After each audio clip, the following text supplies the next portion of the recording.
साध्वी की मौत से जुड़ी खबर आप जान लीजिए सबसे पहले कि साध्वी मौत मिस्ट्री में एक नया मोड़ आ गया है, एक नया ट्विस्ट आ गया है। अस्पताल के डॉक्टर प्रवीण जैन का दावा कि पिछले 6 महीने से साध्वी की चेकअप नहीं हो रही थी, ना ही किसी तरह का कि दवा की पर्ची लिखी गई।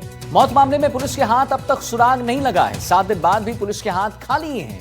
एसआईटी ने अब 10 से 11 लोगों से पूछताछ कर ली है।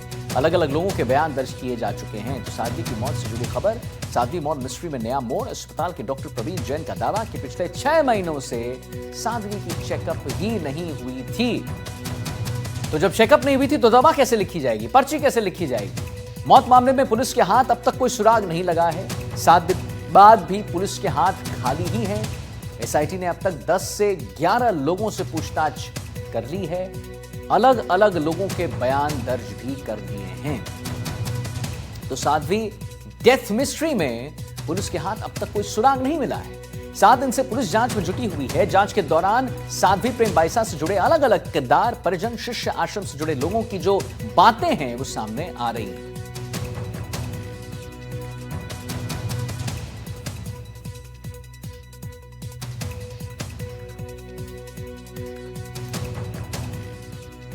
और इसी श्रृंखला में आगे बढ़ते हुए देखिए, साध्वी की मौत की जो तहकीकात है वो जारी है। ओम प्रकाश पासवान पुलिस कमिश्नर जो हैं, छवि शर्मा एसीपी जो हैं, इनका क्या कुछ कहना है, ये जरा आपको सुनाते हैं।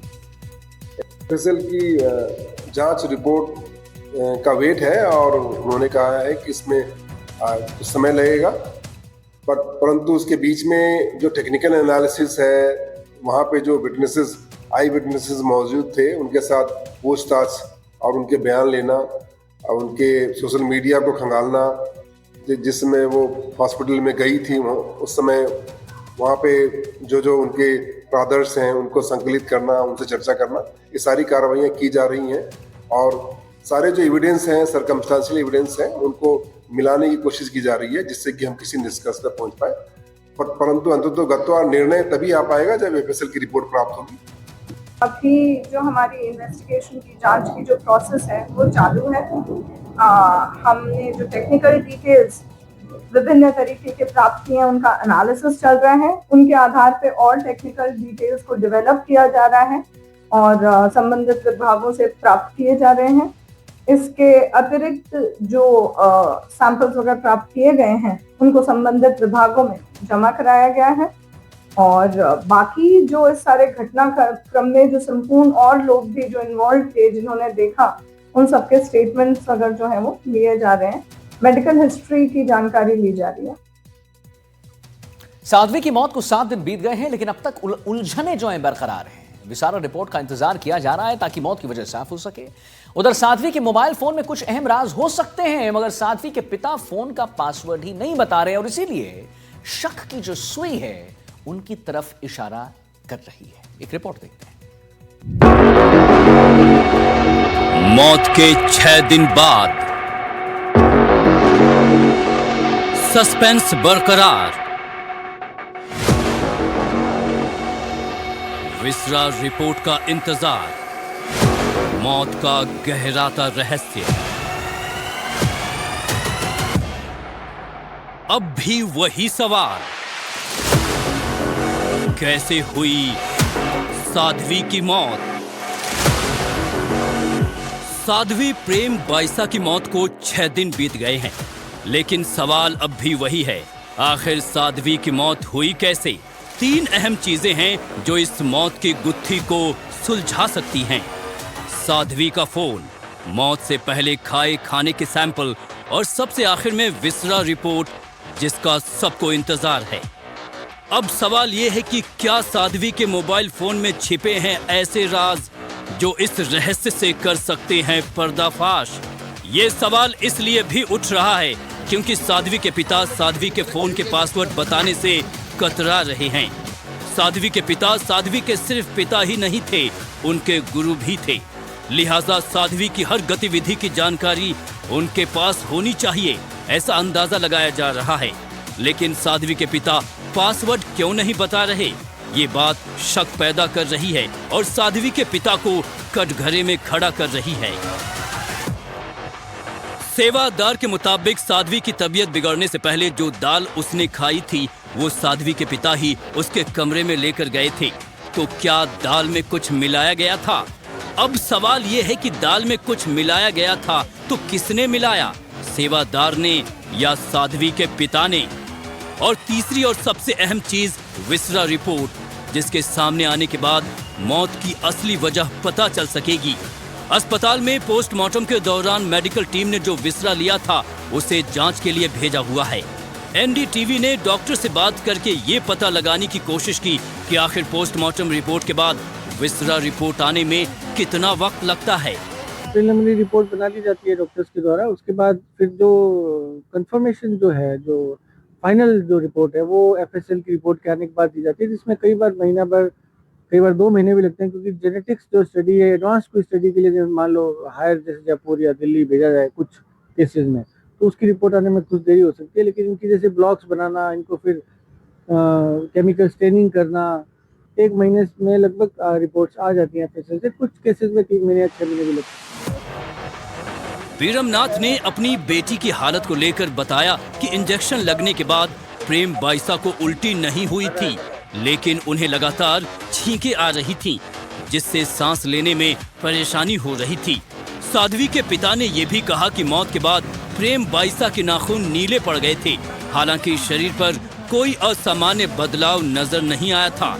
ये लक्षण कई तरह की आशंकाओं को जन्म दे रहे हैं। पुलिस फिलहाल कई संभावनाओं पर काम कर रही है। क्या मौत किसी दवा या गलत इंजेक्शन के रिएक्शन से हुई, या फिर क्या उस रात खाने में दी गई दाल में कोई जहरीला पदार्थ मिलाया गया था? पुलिस मेडिकल बोर्ड ने पोस्टमार्टम कर लिया है, लेकिन मौत की असली वजह विसरा एफएसएल रिपोर्ट आने के बाद ही साफ हो पाएगी। Bureau report, NDTV India. पूर्व एमएलए बलजीत यादव की आज कोर्ट में पेशी है। पूर्व विधायक बलजीत यादव की कोर्ट में पेशी हो गई है। देर रात ईडी ने तलब किया था, बलजीत यादव को गिरफ्तार किया था। विधायक का निधि फंड घोटाले के आरोप में गिरफ्तारी हुई है। स्पोर्ट्स किट खरीद में 3.72 करोड़ के घोटाले का आरोप है। 3.72 करोड़ रुपए। स्कूलों में फर्जी फॉर्म में टेंडर लेकर घोटाले का आरोप है। अलवर के स्कूलों में घटिया खेल सामग्री सप्लाई का आरोप है। सहपाठियों सहयोगियों की जो फर्मों को टेंडर देने का आरोप है। यहां पर बहरोड से निर्दलीय विधायक रहे हैं बलजीत यादव। तो पूर्व एमएलए बलजीत यादव की आज कोर्ट में पेशी। पूर्व विधायक बलजीत यादव की कोर्ट में पेशी हो रही है। देर रात ईडी ने तलब किया, गिरफ्तार किया। बलजीत यादव को गिरफ्तार किया गया। विधायक निधि फंड घोटाले के आरोप में गिरफ्तारी हुई है। और हम आपको जरा बता दें, आंकड़ों की बात बताएं, 3.72 करोड़ के घोटाले का आरोप लगा है। स्कूलों में फर्जी फर्म से टेंडर लेकर घोटाले का आरोप लगा है। अलवर के स्कूलों में घटिया खेल सामग्री सप्लाई करने का आरोप लगा है। सहयोगियों की जितने भी वहां पर फर्म्स हैं उनको टेंडर देने का आरोप लगा है और घटिया सामग्री वितरित करने का आरोप लगा है सरकारी स्कूलों में। बहरोड से निर्दलीय विधायक रहे हैं बलजीत यादव। बलजीत यादव की तस्वीर आपको लगातार हम दिखा रहे हैं, जहां पर आज कोर्ट में पेशी है। तो आज कोर्ट में पेशी है और 3.72 करोड़ के घोटाले का आरोप है। विश्वास हमारे साथ, हमारे संवाददाता लाइव जुड़ गए। विश्वास, आज इनकी कोर्ट में पेशी है। 3.72 करोड़ के घोटाले का आरोप है इन पर। क्या कुछ आज देखने को मिल सकता है, जरा उसके बारे में बताइए। और ये कैसे, ये जो खेल है कितने दिनों से चल रहा था इनका, उसके बारे में भी जरा विस्तार से जानकारी दीजिए विश्वास हमारे दर्शकों।